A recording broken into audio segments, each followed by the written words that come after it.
وأصحابه وفاتحة قبول الإسلام أهل الجنة فانتصر المسلمين لله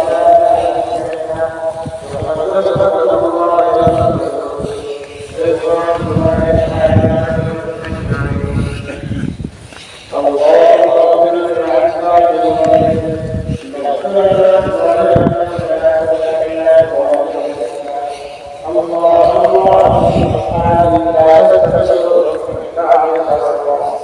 فمن أحبهم فبحبه أحبهم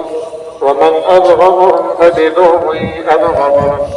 وخير أمتي قرني ثم الذين يلونهم ثم الذين يلونهم اللهم انصر الإسلام والمسلمين اللهم أعز الإسلام والمسلمين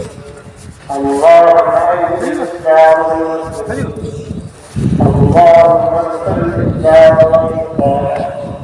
اللهم من أراد بالإسلام والمسلمين